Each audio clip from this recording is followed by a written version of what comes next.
Assalamualaikum warahmatullahi wabarakatuh. Perkenalkan, nama saya Riko Rahman, Prodi Manajemen Pajak, NIM 19233082. Baiklah, saya akan menampilkan hasil presentasi saya yang berjudul Tax Planning atau Perencanaan Pajak. Pengertian tax planning adalah salah satu cara yang dapat dimanfaatkan oleh wajib pajak dalam melakukan manajemen perpajakan usaha atau penghasilannya.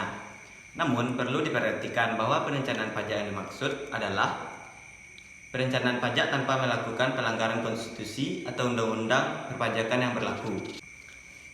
Kemudian, apa sih tujuan pokok dari tax planning ini? Tujuan pokok dari tax planning ini adalah mengurangi jumlah atau total pajak yang harus dibayar oleh wajib pajak. Tapi ingat, secara legal bukan ilegal. Tax planning adalah tingkatan legal karena penghematan pajak hanya dilakukan dengan memanfaatkan hal-hal yang diatur oleh undang-undang. Tujuannya bukan untuk mengelak membayar pajak, tetapi mengatur sehingga pajak yang dibayar tidak lebih dari jumlah yang seharusnya. Kemudian masuk ke jenis-jenis tax planning. Jenis-jenis tax planning ada dua. Yang pertama, tax planning domestik nasional atau national tax planning. National tax planning hanya memperhatikan undang-undang domestik. Pemilihan atas dilaksanakan atau tidak suatu transaksi dalam national tax planning bergantung pada transaksi tersebut. Artinya, untuk menghindari atau mengurangi pajak, wajib pajak dapat memilih jenis transaksi apa yang harus dilaksanakan sesuai dengan hukum yang ada. Misalnya akan terkena tarif pajak khusus, final atau tidak. Yang kedua, international tax planning. International tax planning selain memperhatikan undang-undang domestik, juga harus memperhatikan undang-undang atau perjanjian pajak tax treaty dari negara-negara yang terlibat. Kemudian masuk ke penerapan tax planning. Sebelum menerapkan tax planning pada suatu perusahaan, harus dilakukan analisis keadaan perusahaan, yaitu melakukan pengamatan dan penelitian terhadap kebijaksanaan perusahaan serta mencari kelemahan sehingga dapat ditentukan strategi perencanaan perpajakan yang tepat dilaksanakan.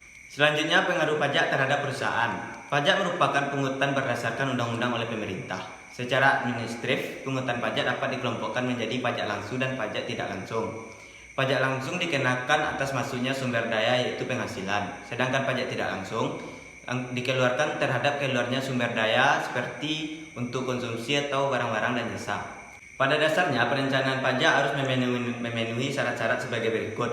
Yang pertama, tidak melanggar ketentuan perpajakan. Yang kedua, secara bisnis dapat diterima. Dan yang ketiga, bukti-buktinya memadai. Kemudian, ada juga 3 hal yang harus diperhatikan dalam suatu perencanaan pajak. Yang pertama, tidak melanggar kewajiban dan ketentuan perpajakan. Bila suatu perencanaan pajak ingin dipaksakan dengan melanggar ketentuan perpajakan buat WP, merupakan risiko yang sangat berbahaya dan mengancam keberhasilan perencanaan pajak tersebut.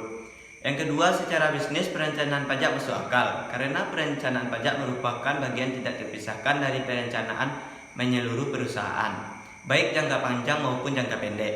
Maka perencanaan pajak yang tidak masuk akan memperlemah perencanaan itu sendiri.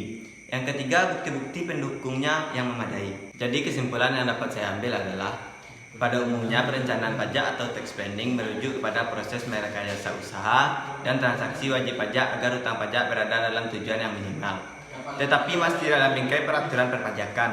Namun demikian, perencanaan pajak juga dapat diartikan sebagai perencanaan pemenuhan kewajiban perpajakan secara lengkap, benar dan tepat waktu, sehingga dapat secara optimal menghindari pemborosan sumber daya.